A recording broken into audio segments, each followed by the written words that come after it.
Évidemment, championnat du monde, c'est une action où j'arrive justement trop tard, comme sur le goal, parce qu'en 86, il était tellement fort. Dans cette époque-là, c'était de loin le meilleur joueur au monde. Et je crois que sans lui, on aurait eu une possibilité d'aller plus loin même. Avec lui sur le terrain, il jouait à 12. Lui, il faisait tout. Il avait son action individuelle, il était le meneur de jeu, il était finisseur. Non, il n'y a rien à faire. En 86, il a tué lui-même l'Angleterre en quart de finale, puis il nous a tués en demi-finale. Il marque 2 buts à peu près similaires d'ailleurs. Oui, ouais.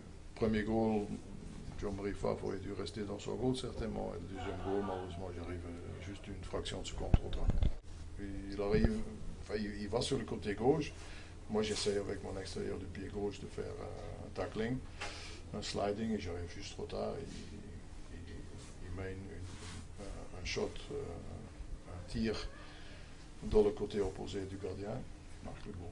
Je ne veux pas me mettre à côté de Diego, parce que Diego c'est un autre monde, mais sur mon poste, à cette époque-là, je me débrouillais bien, et ça m'a fait plaisir d'avoir l'opportunité de jouer 2 fois contre Diego. Je pense que c'est vraiment le meilleur contre qui tu es joué. Ah, sans hésitation. Je crois que Diego était... Surtout parce que cette impression qu'il m'a donnée sur le terrain, c'était quelque chose. Il était avec le ballon plus rapide que tous les autres joueurs sans ballon. En plus, il fait le contrôle anti-dopage après.